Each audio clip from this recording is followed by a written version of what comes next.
Hubo una época en la que millones de personas estaban convencidas de que la música podía destruir la sociedad. No era una metáfora.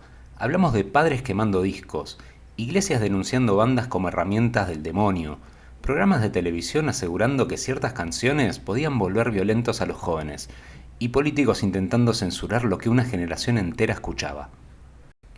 Pero el rock no empezó siendo satánico, ni peligroso, ni siquiera particularmente violento.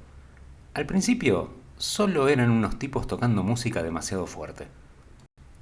Y aún así, el mundo adulto entró en pánico, porque detrás de la música había algo mucho más peligroso: jóvenes dejando de obedecer. Esta no es solo la historia del rock, es la historia de una guerra cultural, una guerra contra la rebeldía, contra la juventud, contra el ruido y contra cualquier cosa que hiciera sentir a una generación libre. Pero antes de seguir, si te gusta la historia y la música, te invito a que le des like y te suscribas para más videos como este. Empecemos.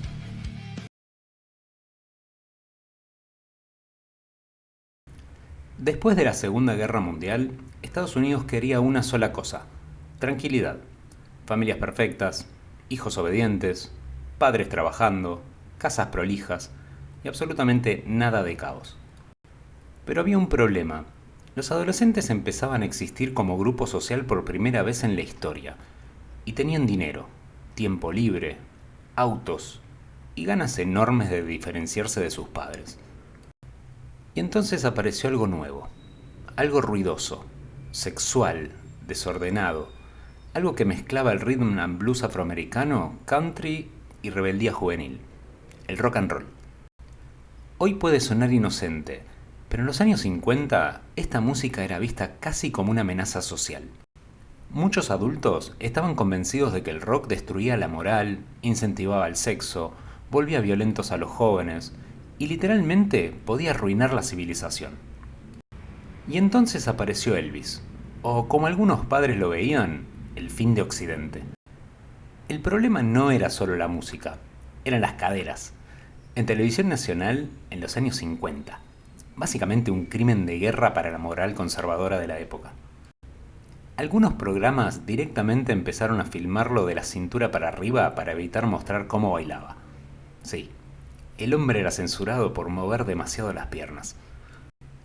Pero cuanto más se escandalizaban los adultos, más le gustaba a los jóvenes, porque el rock no era solo música, era identidad, era una forma de decir: no queremos ser como ustedes. Y eso era muchísimo más peligroso que cualquier canción. Después llegaron los Beatles, y el pánico volvió a empezar. Pelo largo, actitud relajada, jóvenes obsesionados, adultos confundidos.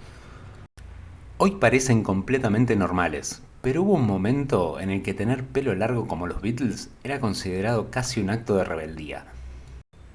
Lo más gracioso es que décadas después los Beatles terminarían pareciendo cuatro señores extremadamente educados comparados con lo que iba a venir. Porque el verdadero problema todavía no había llegado.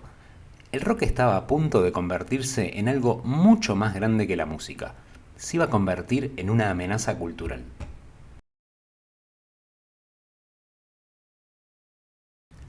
Durante los años 50 el rock había sido escandaloso, pero en los 60 se volvió político. Ahí fue cuando muchos adultos dejaron de verlo como una simple moda juvenil. Ahora el rock parecía conectado con algo mucho más peligroso: la desobediencia. La juventud estaba cambiando, y rápido. Pelo largo, drogas, sexo libre, protestas, nuevas ideas, nuevas formas de vivir, nuevas formas de pensar. Para millones de adultos, todo parecía estar desmoronándose al mismo tiempo, y el rock estaba en el centro de todo. Woodstock, por ejemplo, hoy es recordado como un festival legendario, pero para mucha gente en ese momento parecía el colapso total de la civilización occidental. Cientos de miles de jóvenes, drogas por todos lados, música a todo volumen, gente viviendo como si las reglas normales ya no existieran. Y cuanto más intentaban frenarlo, más crecía. Porque el rock tenía algo que aterraba a gobiernos, iglesias y padres: hacía que los jóvenes sintieran que pertenecían a algo. Y cuando una generación empieza a construir su propia identidad, el mundo adulto normalmente entra en pánico. Pero entonces ocurrió algo que cambió completamente la percepción pública del rock: los asesinatos de la familia Manson. Charles Manson mezclaba delirios apocalípticos, manipulación psicológica y referencias obsesivas a canciones de los Beatles, especialmente a Helter Skelter. Y aunque los Beatles no tenían absolutamente nada que ver, para muchísima gente fue la confirmación perfecta. La música estaba afectando la mente de los jóvenes. El rock ya no era visto como rebelde, ahora también podía ser peligroso, violento, corruptor, incluso diabólico. Y justo cuando el miedo empezaba a crecer, apareció un género que hizo que Elvis pareciera música para jardín de infantes.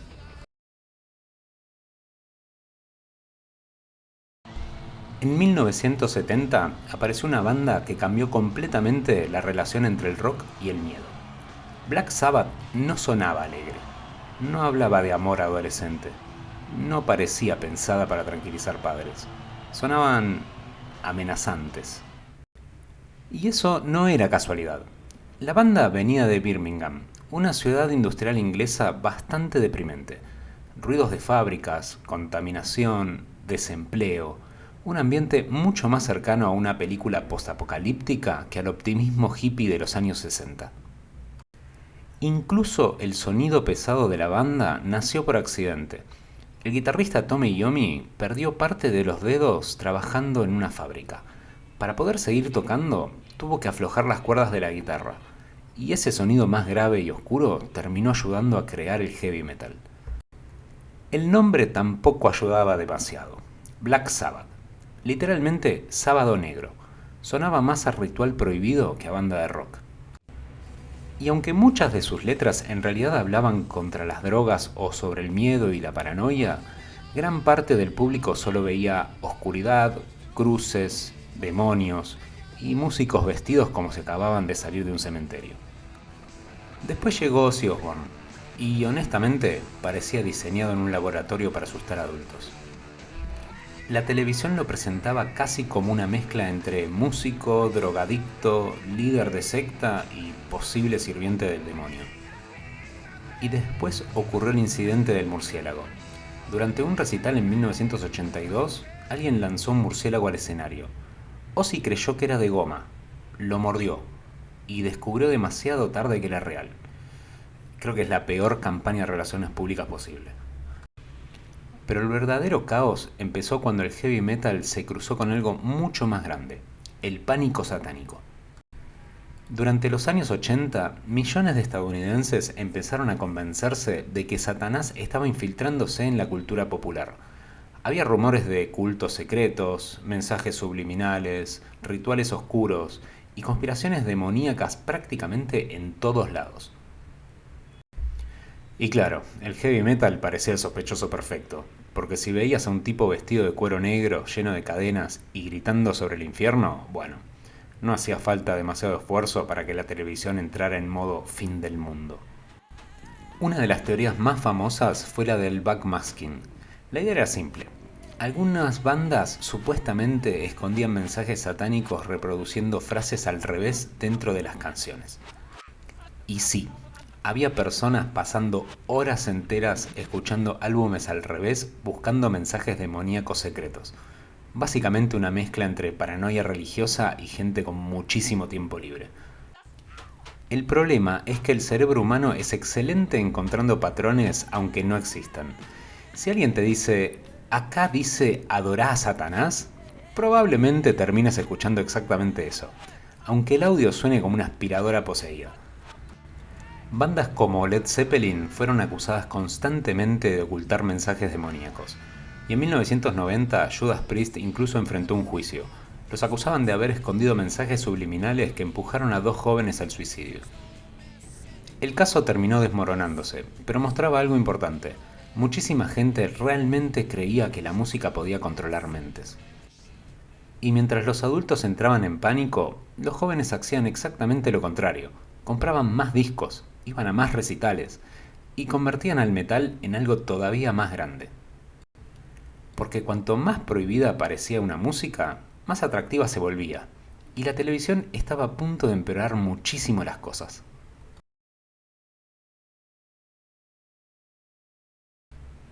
Para mediados de los años 80, el rock ya no era solo una preocupación para padres conservadores, ahora era un problema nacional, o al menos eso decía la televisión. Cada semana aparecía un nuevo experto explicando cómo la música estaba destruyendo a la juventud.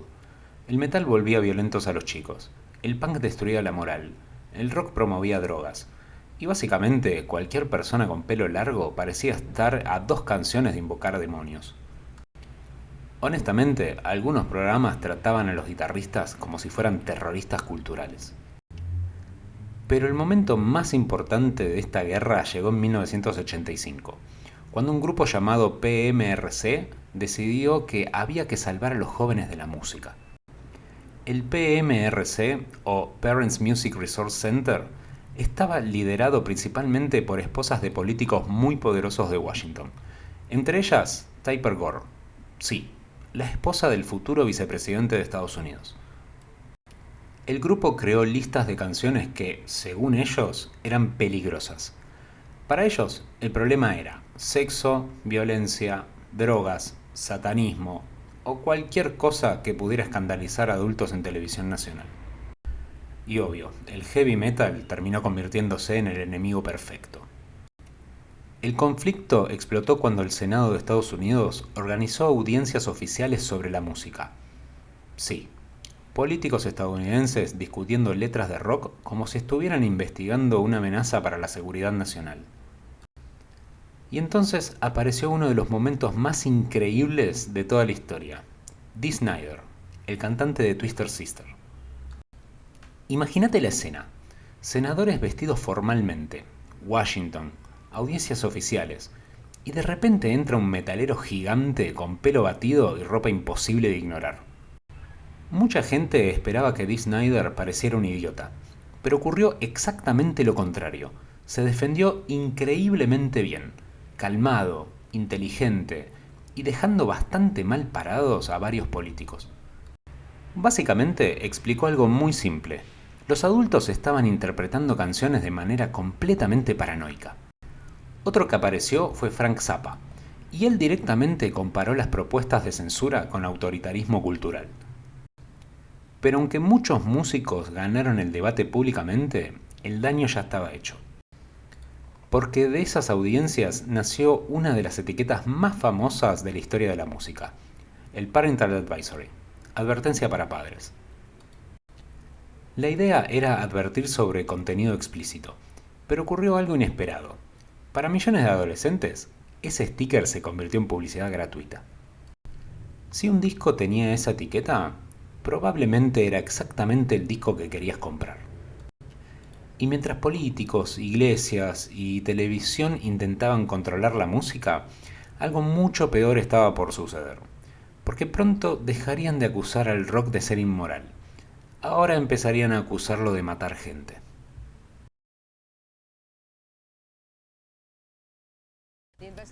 Para finales de los años 80 y principios de los 90, el pánico alrededor del rock había llegado a un nuevo nivel. Ya no se trataba solo de satanismo, o moralidad, o jóvenes rebeldes. Ahora la pregunta era mucho más grave. ¿La música podía volver violentas a las personas? Y como suele pasar durante los pánicos colectivos, mucha gente ya tenía la respuesta antes de hacer la pregunta. Uno de los casos más famosos ocurrió con Judas Priest. En 1990, la banda enfrentó un juicio extremadamente polémico. 2 jóvenes estadounidenses habían intentado suicidarse después de pasar horas escuchando metal, y sus familias acusaron a la banda de esconder mensajes subliminales. Según la acusación, ciertas frases ocultas dentro de las canciones podían empujar a personas al suicidio. Sí, literalmente pensaban que escuchar música podía hackear tu cerebro.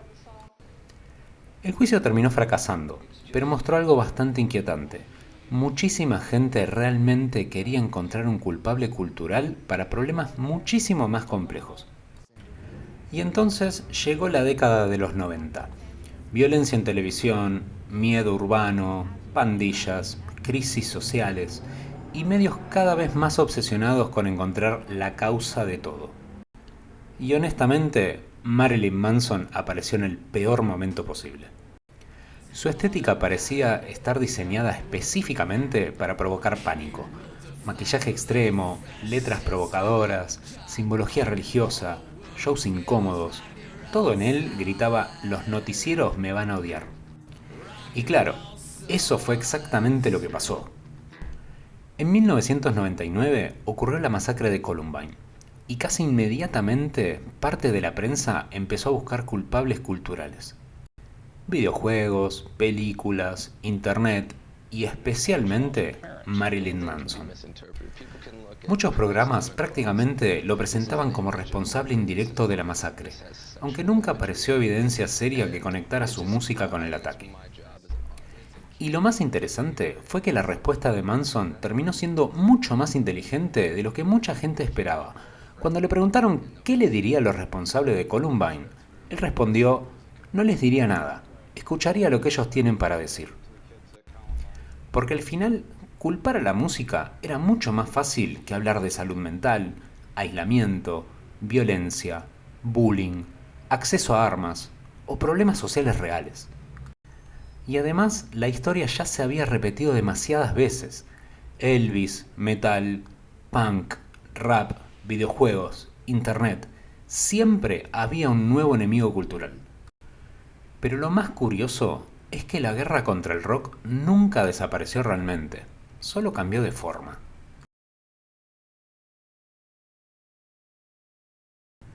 Lo más interesante de toda esta historia es que el rock nunca fue el verdadero problema.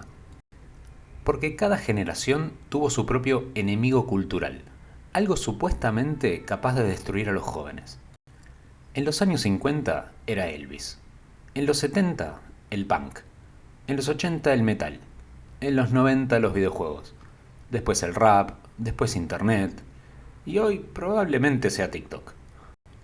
Y lo más gracioso es que los argumentos casi nunca cambian. Está destruyendo la juventud, los vuelve violentos, antes esto no pasaba, la sociedad se está arruinando. Pero normalmente el miedo nunca fue realmente hacia la música. El miedo era otro, el miedo a una generación que empezaba a pensar distinto. Porque la música tiene algo muy poderoso. Une personas, crea identidad, construye culturas enteras y muchas veces les da a los jóvenes un lenguaje propio. Y eso siempre incomodó muchísimo al mundo adulto. Quizás el rock nunca fue realmente satánico, ni una conspiración, ni una máquina para corromper jóvenes. Quizás simplemente era ruido. Ruido nuevo, un ruido incómodo. Ruido que generaciones enteras no entendían. Pero cada vez que una sociedad entra en pánico, suele necesitar un villano. Y durante décadas, ese villano tuvo guitarra eléctrica. Y aunque hoy parezca exagerado, hubo un momento en el que millones de personas realmente creían que el rock podía destruir el mundo. Nos vemos en el próximo video.